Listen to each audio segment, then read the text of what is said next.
pertama bahwa Kabupaten Kupang itu kan sudah dirintis oleh para sesepuh kita, dan sesepuh kita salah satunya adalah yang meletakkan dasar itu adalah Pak W.M. Matan, ya. Tahun 1958 kan Kabupaten Kupang dipimpin oleh Pak W.M. Matan dan memberikan dasar untuk meletakkan untuk pembangunan selanjutnya. Kemudian kepemimpinan berlanjut,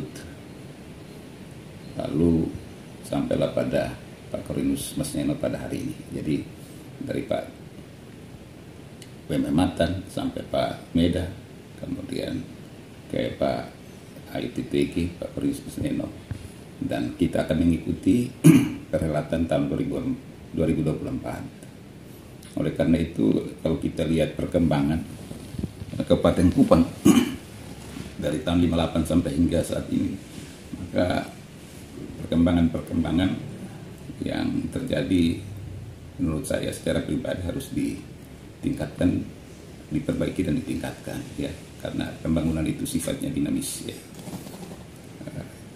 Kabupaten Kupang sendiri sudah melahirkan beberapa kabupaten baru seperti Rotendao, Sabu, ya, Kota Kupang sendiri itu merupakan anak kandung daripada Kabupaten Kupang. Soalannya sekarang adalah anak-anak kandung ini, kalau saya melihat dari kacamata saya secara pribadi dari segi akademis, malah anak-anaknya ini lebih maju daripada induknya. Apa yang salah di situ? Kalau kita bicara tentang perkembangan suatu wilayah, hanya ada dua, sistem dan figur atau orang, ya. Oleh karena itu maka secara keseluruhan semua program yang dirancang oleh para pemimpin kita atau bupati yang memimpin di atas kertas baik, persoalannya adalah dalam implementasinya. Jadi saya melihat bahwa implementasi dari kegiatan-kegiatan yang dirancang di dalam visi mereka itu bagus, tetapi tidak konsisten, ya. Ini barangkali juga dipengaruhi oleh, ya, politik dan sebagainya. Tetapi kalau seorang figur, seorang bupati yang baik, dia akan memiliki konsistensi untuk membangun, ya, kabupaten yang dipimpinnya.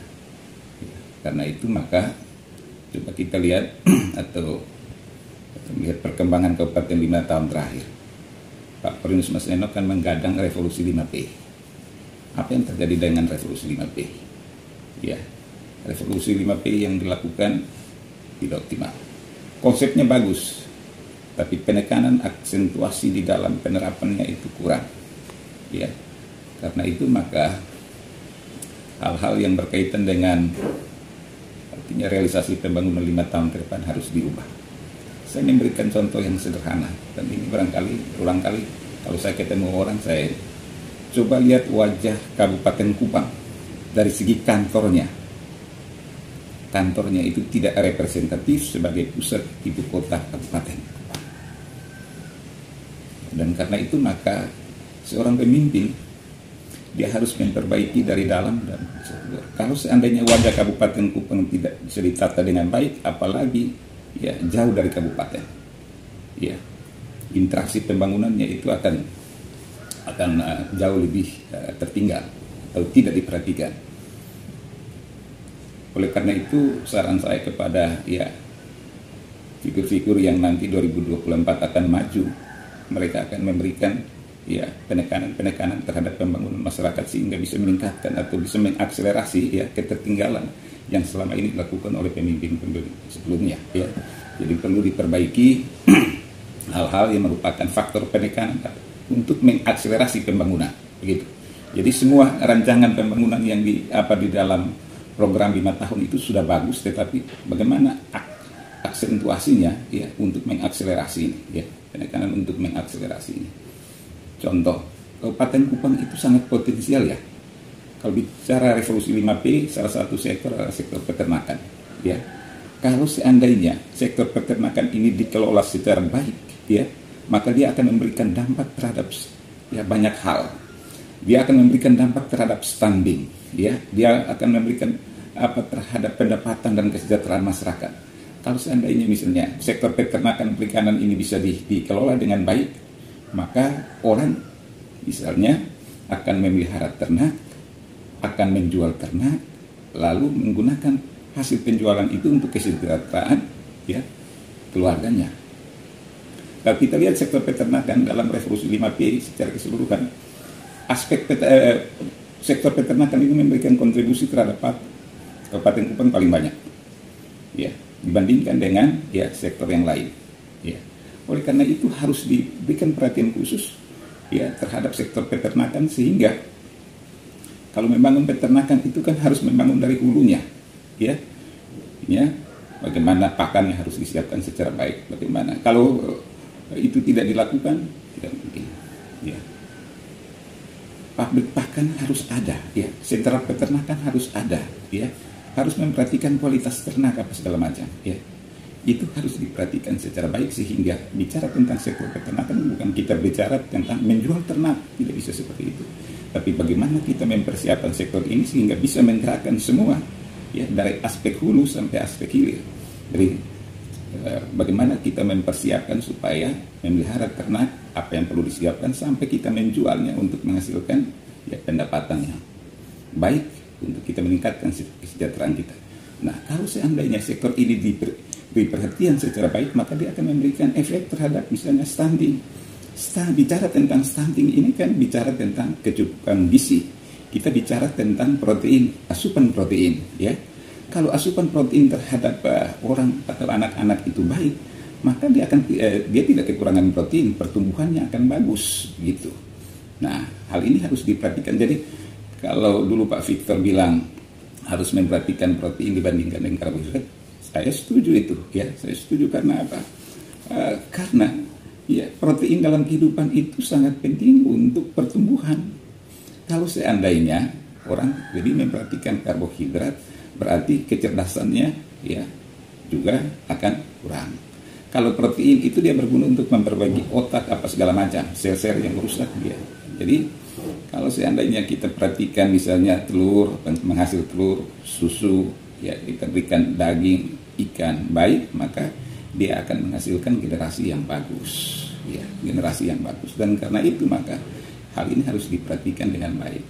Jadi jangan bicara saja, tetapi harus dilaksanakan, ya. Kalau misalnya sektor tanaman pangan, bagaimana optimalisasi dari ya lahan-lahan yang sudah ada? Ada banyak lahan tidur yang tidak dimanfaatkan, dan karena itu maka hal-hal ini harus diperhatikan secara baik. Ada juga kita memiliki garis pantai yang gini ya panjang di Kabupaten Kupang. Tapi kenapa bisa tidak dimanfaatkan misalnya perikanan laut atau rumput laut dan sebagainya, dikelola secara baik sehingga itu bisa memberikan pendapatan kepada ya masyarakat. Bayangkan saja bahwa Kabupaten Kupang yang begini besar ini, dia hanya memberikan sumbangan 53 miliar. Bisa. Itu tidak bisa berkembang. Kabupaten Kupang yang begini itu berarti ada salah kelola itu. Salah kelola. Kabupaten Kupang ini kalau seandainya orang bisa kelola secara baik, maka partnya itu di atas 100 atau 200 miliar. Undangan saja yang gitu kecil, partnya itu udah hampir 300 miliar. Ya. Apalagi Kabupaten Kupang yang gini besar. Dia harus memberikan ya potensi untuk menggerakkan pembangunan. Ada banyak potensi, tapi potensi itu belum digali. Yang misalnya udah digali tidak 100% diserahkan kepada negara atau pemerintah untuk dikelola, itu dimanfaatkan secara pribadi atau salah digunakan. Dan karena itu maka pengolahannya harus diubah. Makanya tadi saya bilang untuk dua hal ini, faktor sistem dan faktor figur harus diperhatikan dalam suatu daerah, gitu Pak. Jadi ya, saya intinya berterima kasih kepada teman-teman. Setelah saya ikut perkembangan ada beberapa figur, ya. Tapi figur itu adalah figur-figur itu juga, ya. Tapi kalau seandainya tidak diperhatikan, artinya tidak konsentrasi dan ini Kabupaten Kupang akan tetap seperti ini. Kalau seandainya pengelolaannya masih seperti ini, ya masih biasa-biasa seperti ini, maka 5 tahun akan datang masih tetap seperti ini. Dan karena itu butuh orang yang bisa mendobrak, ya, yang bisa beri perhatian, yang bisa memberi konsistensi terhadap apa yang diucapkan, apa yang ditulis, itulah yang dilakukan. Ya, gitu. Jangan sampai diucapkan lain, dilakukan lain, itu tidak akan tercapai. Harus memiliki konsistensi di dalam hal ucapan, tindakan atau perbuatan. Barangkali itu yang dapat saya sampaikan secara garis besar. Ya, saya berharap supaya ya teman-teman dalam memberikan visi misi ya sektor pertanian itu dia. Lalu ya kedisiplinan juga harus diperhatikan dengan baik ya, pembinaan aparatur. Kalau seandainya orang masuk kantor itu misalnya jam 10, apa yang bisa dikerjakan ya? Udah datang capek lalu masuk ke kantor tidak diperhatikan. Nah, itu sebenarnya sekda yang harus ini apa? Bukan bupati. Pembina aparatur itu adalah bupati, maka kedisiplinan itu adalah tanggung jawab seorang sekda. Nah, kalau sekda misalnya sekdanya juga tidak disiplin, bagaimana pegawainya juga disiplin? Gitu. Lalu harus ada koordinasi antara ya DPR dan ya pemerintah, karena mereka adalah penyelenggara pemerintah dan bukan hanya eksekutif saja, tapi DPR juga merupakan bagian daripada sistem pemerintahan, dan karena itu maka mereka harus berkoordinasi dan melakukan konsolidasi untuk bagaimana memiliki ya, pikiran yang sama untuk meningkatkan Kabupaten Kupang. Jangan sampai ya eksekutif memberikan ini, tetapi ada hal-hal lain secara politis yang mengganggu pembangunan. Artinya tidak didukung oleh Dewan, itu juga ya kurang produktif, dan karena itu harus ada koordinasi yang baik antara Dewan dan pemerintah sehingga dalam pelaksanaan pembangunan di Kabupaten Kupang bisa lancar ya.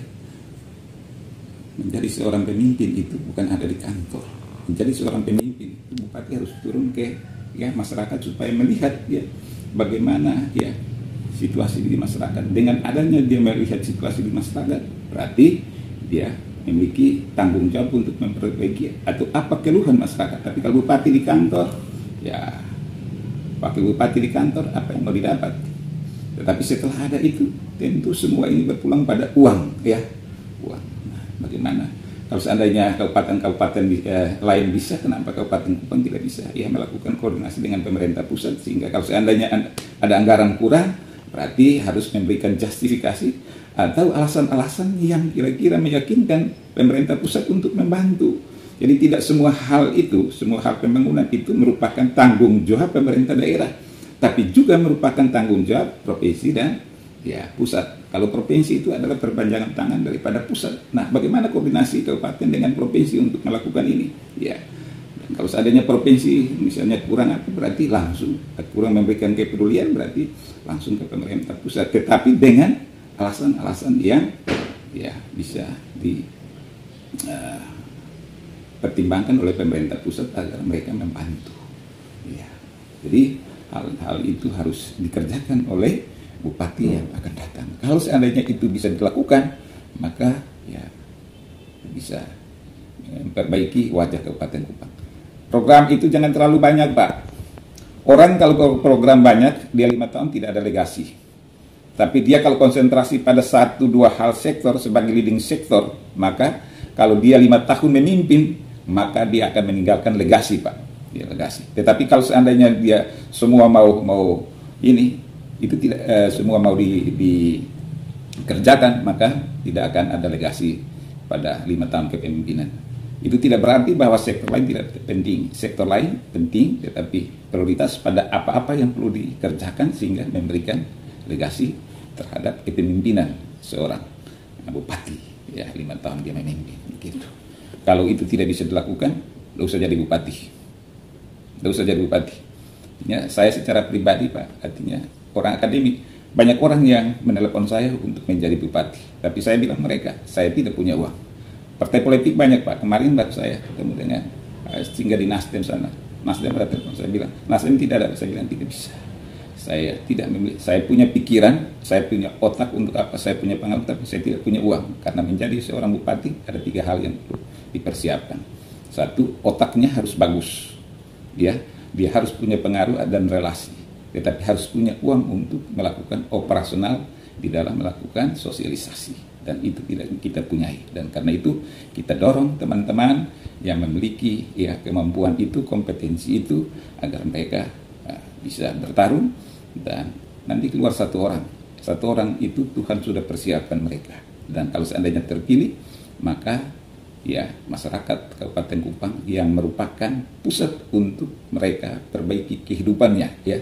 Kalau seandainya kehidupannya itu bisa diperbaiki dengan baik, maka orang itu akan ya akan mengingat. Itu tidak berarti bahwa kita menjadi seorang bupati kita seperti center class, bukan, ya. Karena memberikan umpan lebih baik daripada memberikan ikan, ya. Karena kalau seandainya memberikan ikan, maka setelah dia makan ikan dia tidak tahu mendapatkan ikan lagi. Tapi kalau seandainya seorang pemimpin itu dia memberikan kail, artinya memberdayakan masyarakat untuk memperbaiki kehidupannya, maka itu bisa dilakukan. Masyarakat itu kan harus diperbaiki pengetahuannya dan keterampilannya, ya, untuk mencari kehidupan. Dia tidak punya duit, modal. Jadi modal, ya, artinya uang tidak ada. Pemerintah punya uang, dia tidak punya keterampilan, ya, maka tingkatkan keterampilannya dan berikan modal. Nah, kalau seandainya itu diperbaiki, ya, kalau itu bisa, saya pikir secara pribadi bahwa itu bisa kita tingkatkan, ya, pendapatannya, ya, kesejahteraannya. Terima kasih. Barangkali itu saja.